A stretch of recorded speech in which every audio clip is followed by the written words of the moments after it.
So we're going to start this week by reviewing the transformations of the quadratic function we did before March break, so I don't know, a month and a half ago or so. Okay, remember when we had y equals a bracket x minus h bracket squared plus k. So we've done all this. A was a vertical stretch or compression, depending on if it was a stretch, if it was greater than 1, compression between 0 and 1.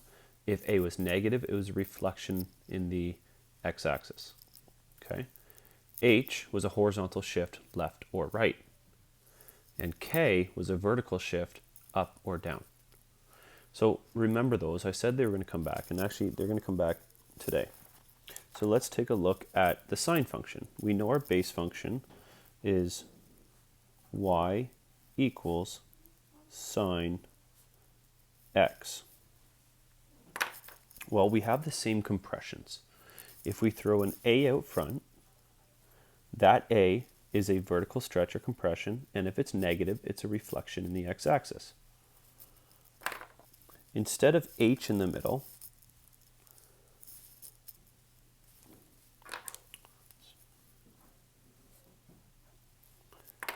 we have d, which this is right here. It is a horizontal shift left or right. And k at the end remains a k here, and that is just a vertical shift up or down. That's a vertical shift of the midline, okay, the midpoint line. So when we get into that, okay? So let's look at a couple examples. So remember these. Please make sure you pause this, write this down along with this. That might help. Again, A is right there. D is right there. And K is there.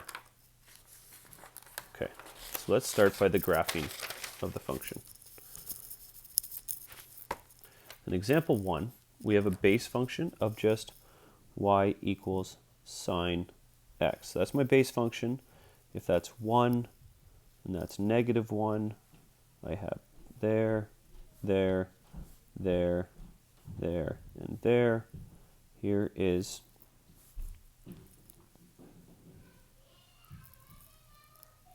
my sine function in general, okay? You should be getting used to drawing a sine function. It's 1 up at the 90, it's on the axis at 0, 180, and 360, and 1 down to the 270. It shouldn't be that much of a mystery, okay? Now, let's get into a transformation. If I had y equals 2 sine x. So remember, that is a vertical stretch or compression. In this case, it's a stretch by a factor of 2. So we're going to take all these values and stretch them away from the x-axis. So instead of at 90 at 1, I'm now going to be at 2. I'm at 0 again here. I did start at 0. And 270, I will be down at negative 2 and back to 0 there. So 2, negative 2, and here we go.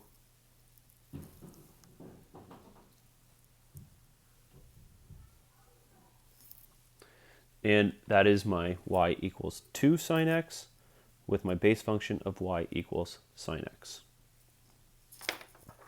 Next, let's take a look at the horizontal shift, the d value. Again, base function, x2, base function, y equals sine x, and I will use a transformation here of y equals x minus 90, y equals sine x minus 90. Okay, to draw these, I normally make, so I have a middle line here. I normally like to go 2 up and 2 down. Just draw a T line out this way. Sometimes you will need to go this way, and this one I won't need to. And you're going to need your 90, 180, 270, 360, and in this case, I'm going to need a 452, okay? 90, 180, 270, 360, and 450, 450. Okay, I'm going to call my axis my 1 up here and my negative 1 down here. Start, 1 up, there, and finish. So this is my base function again.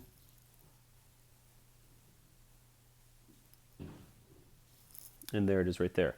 And yes, of course, this continues this way, and it does continue this way. I'm just drawing one cycle. So now let's take a look at what that 90 does. Remember, a negative in the brackets, we call the opposite land a lot in class.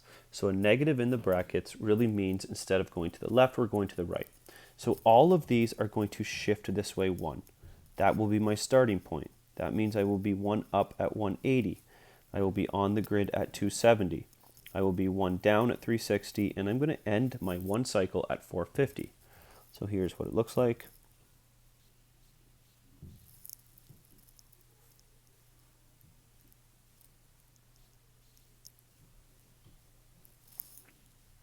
And so everything is just shifted over this way 90 degrees. And of course, this one, yes, does go back this way, but I'm just trying to end up this way. I'm just trying to sketch 1 cycle. So that's example 2, and that's what in the bracket does. Example 3.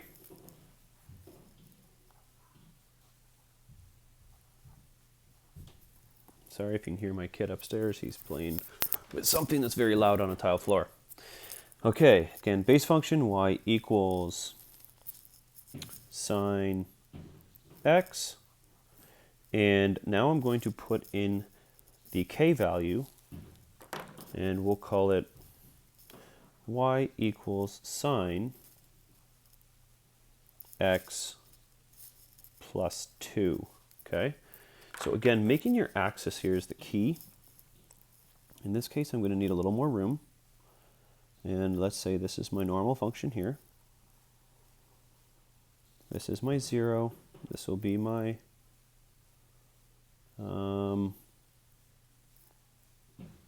I'll call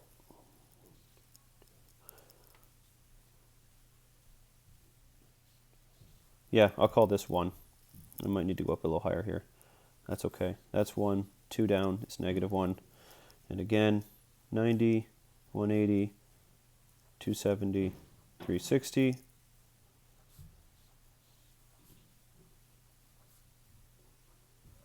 My original function.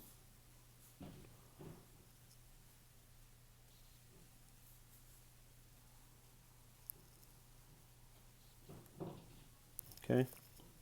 Now, my new function, it has a vertical shift up 2 units. And what I want you to do is I want you to draw in a new baseline. Okay? So here is my 1. So 1, this is my 2. Okay? So my new baseline, and I'll draw a 3 up here, and my 1's already there. So my new baseline is up at 2 because everything is shifted up 2 units. Okay? So now I have the exact same function. 0 at 90, I'm 1 up from my baseline. Here I was at 0 and went 1 up. Here I start at 2 and go 1 up from my baseline. There. At 180, I'm on my baseline. At 270, I'm 1 below my baseline. And at 360, I'm right on my baseline again.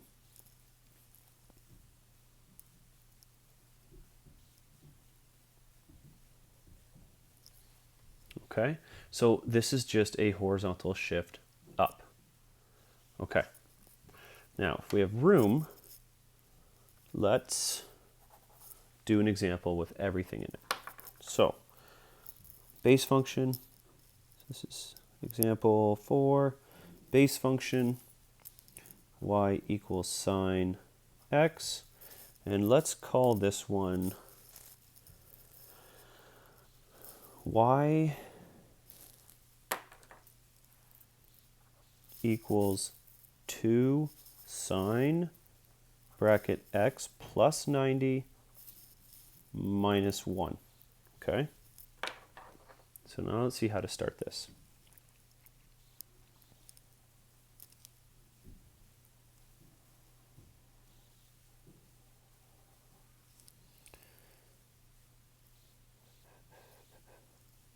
Okay, so let's call this 0.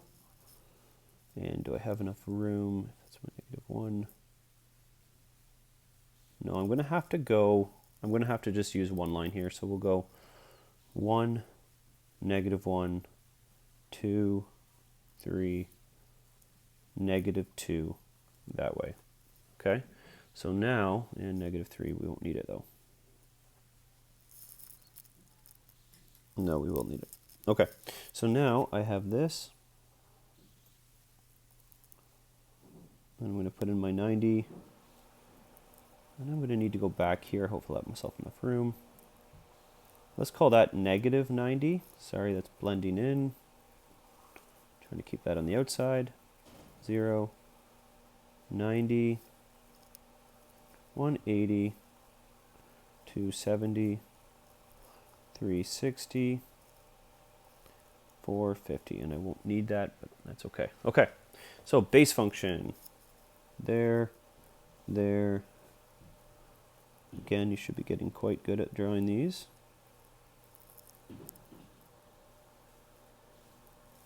That's my base function.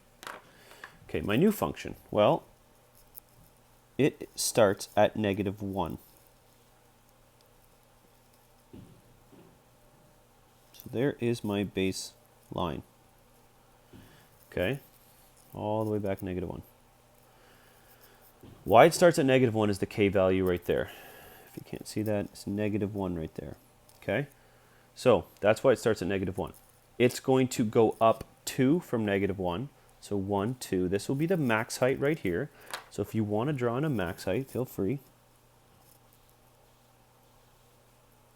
And it's going to go down 2 from -1. So this will be my minimum height down here. Sometimes it's nice to draw in the middle, max and min. Okay? Where is it going to start? Well, this has a, sorry, so where I get my green line from is that -1 tells me where the middle is at. The 2 tells me how high and how low it's going to go. And now this is my starting point right there, that D value. Okay, since it's a plus 90, it means I'm going to move over 90 to the left. Right there. I'm going to start there. At 0, I will be at 90. Sorry, at 0, I will be up at my max. At 90, I will be back at my midline. At 180, I will be at my min. And at 270 will complete my function. So my function will look something like this.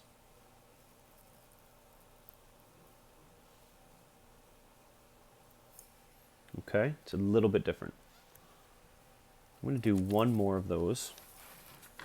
I have not shown a reflection. So let's go with y equals sine x to y equals negative sine bracket x minus 90 and I will do plus 2. So let's take a look.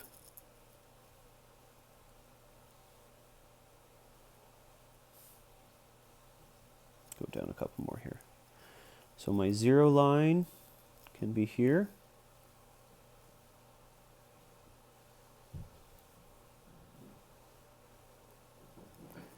Zero, I will call that 1. No, I'll call that 2, 1, -1, -2, 3, and 4, 90, 180, 270, 360. I'll go up to 450.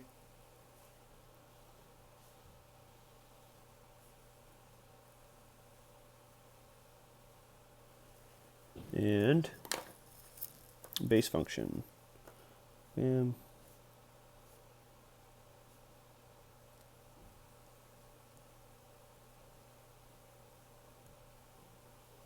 Just like that. My new one, well, centers at the positive 2. Okay. It is reflected in the x-axis and it's going to start at 90. because that's a negative 90 there. So instead of going, I'm going to start here. I do have a max. You want to draw on your max or min. I did not put a vertical stretch in it, so it's still just going to be one line.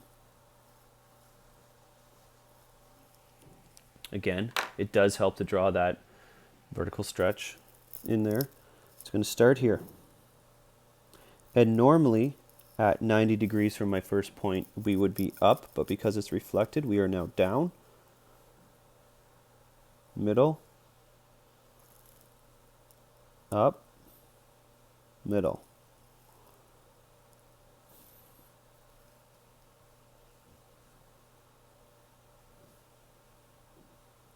And that is one cycle of that. Okay? Hope that helps.